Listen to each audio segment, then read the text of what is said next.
Kamusta mga brad? Isa-isayin natin ang mga nakakakilabot na bagay na natagpuan sa ilalim ng karagatan. Kung bago ka lang sa aking channel, huwag kalimutang i-click ang subscribe button at notification bell para updated ka sa mga kwento at trivia na gaya nito. Let's go! Maraming tao ang nais i-explore ang bawat sulok ng daigdig, kabilang na ang napakalawak na karagatan. 70% ng ating Earth surface ay kinocover ng tubig dagat. Gayunpaman, hindi na nakakagulat na maraming natatagpuan sa ilalim nito na kakaiba at nakakakilabot na mga bagay. Ngayon, isa-isayin natin ang makapanindig balahibong mga bagay na natagpuan sa ilalim ng dagat. The Lost City. Na-discover ng mga archaeologists ang Lost City ng Egypt sa ilalim ng karagatan. Natagpuan nito sa baybayin ng Alexandria, Egypt noong taong 2000 at mula noon ay naging subject na ito ng regular excavations. Dito napag-alaman na ang natagpuan ay ang City of Heraklion na kilalang alamat at pinaniniwalaang lugar o city na binisita ni Paris at Helen of Troy. Ilang beses din itong binanggit ng iba't ibang ancient historians tulad ni Diodorus at Herodotus na ang city na ito ay lumubog 1,200 years ago, kabilang ang mga lost treasures na kalaunan ay natagpuan sa baybayin ng Alexandria, Egypt. May mga natagpuan din ditong malalaking estatwang bato na may nakaukit na ancient Greek at Egyptian inscriptions. Dose-dose ng barko, gold coins, bronze statues at marami pang iba. Eyeball. Sa isang beach usually makakita tayo ng mga seashells. Pero noong October 2012, sa Pompano Beach na matatagpuan sa South Florida, may isang lalaki na nakita ng isang malaking eyeball habang naglalakad-lakad dito. Kaya malaking palaisipan sa mga tao kung anong klaseng nilalang ang pinagmulan nito. Sinasabi ng iba na eyeball ito ng malaking halimaw sa ilalim ng dagat, pero pinabulaanan nito ng Florida authorities. Ayon sa kanila, common na makikita ang swordfish sa baybayin ng South Florida. Sabi pa nila na ang eyeball na nakita ay malamang inalis ng mga mangingisda at iniagi sa dagat at inanod sa dalampasigan. Undersea River. Kung iisipin paano magkakaroon ng ilog sa ilalim ng dagat, well, ang mga deep sea divers ay na-discover ang underwater river na tinatawag na Cenote Angelita na matatagpuan sa Yucatan Peninsula, Mexico.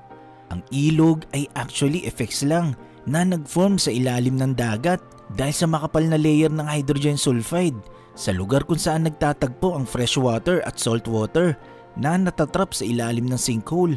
Kung titignan ng ibabaw ng surface, parang normal lang ang itsura nito. Pero pag nag-dive ka na rito sa ilalim ng 30 meters, dito mo na makikita ang tila makapal na hamog na nagbibigay ng effects na itsurang ilog. May mga sanga pa ng kahoy sa paligid nito na lalong nagbibigay ganda sa effects sa natural view nito. Ngayon, isa na itong tourist spot at dinarayo ng mga scuba divers. Trucks. Alam naman natin na ang mga truck ay sa mga kalsada lang natin makikita, kaya hindi normal na makita ng ganito sa kailaliman at gitna ng karagatan. Kaya laking gulat ng mga deep sea divers nang makita nilang ilang artifacts na military trucks sa ganito kalalim na karagatan. Planes. Ang deep sea diver sa Hawaii ay nashock nang makita nila ang F-4U Corsair na ginamit nung digmaan at nag-crash sa karagatan noong 1946 dahil naubusan ito ng fuel. Ferries. Ang ferries naman na ito ay natagpuan sa ilalim ng dagat malapit sa Cyprus. Ito ang MS Zenobia, isang Swedish-built 10,000-ton ferry. Nilaunch ito noong 1970 at lumubog malapit sa Cyprus noong 1980s. Statues. Ang historical relics ay hindi lamang matatagpuan sa mga museums dahil may natagpuan din ng mga deep sea divers sa ilalim ng dagat na ancient statues. Sa seafloor ng coast ng Naples, Italy, dito matatagpuan ang mga ancient statues at mga artifacts na kalaunan ay naging kaisa-isang underwater archaeological park sa buong mundo. Dito na-discover na ito pala ang ruins of the ancient Roman city of Baia. Tanks. May mga tangke rin na natagpuan ng mga deep sea divers at pinaniniwalaan ng tangking ito ay isang powerful tank noong kapanahunan na ginamit ito noong World War I. Gas mask. Para sa mga deep sea divers, ang makita ng gas mask sa pinakailalim ng karagatan ay napaka-creepy. Ang gas mask ay ginamit noong World War bilang proteksyon laban sa chemical at biological weapon, kaya nakakagulat na may matatagpuan na ganitong bagay sa ilalim ng dagat. Titanic. Ang lumubog na kilalang kilala na barkong Titanic ay hindi agad-agad na na-recover. Lumubog ang Titanic noong April 14, 1912. Pero na-discover lang ito noong September 1985 sa kalaliman ng Atlantic Ocean. Halos 73 years pa lumipas bago ito natagpuan mula nung ito'y lumubog. Lumubog na submarine. Alam naman natin na ang submarine ay umaandar na nakalubog sa dagat. Pero ang nakita ng mga deep sea divers sa ilalim ng dagat ay relics ng submarine na pinaniniwalaang pinalubog nung nagdaang digmaang pandaigdigan. Giant oarfish. Ang giant oarfish ang isa sa pinaka-weird na nilalang na nabubuhay sa karagatan. Ang oarfish ay kayang humaba na singhaba ng school bus. Meron nitong makinang na kulay na silver na balat. Bihirang-bihira lang itong makikitang lumalangoy sa bandang ibabaw ng tubig. Madalas, pinagkakamalan nitong sea serpent o mythical creature na dragon sa ilalim ng dagat. Ang kakaibang itsura nito ang nagpapamisteryoso sa nilalang na ito. Kahit sa Japan, kabilang ang giant oarfish sa kanilang alamat na mas kilala sa pangalang Ryugu no Chukai, na ang ibig sabihin sa Ingles ay messenger from the sea god's palace.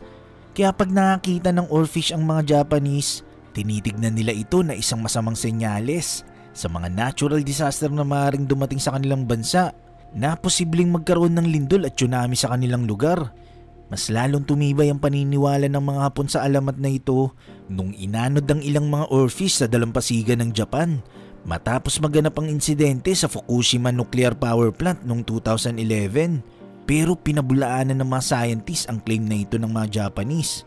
Maging sa Pilipinas sa dalampasigan ng Albay ay merong namata ang giant oarfish na may habang 4 meters at may timbang na 50 kilos. Giant knife.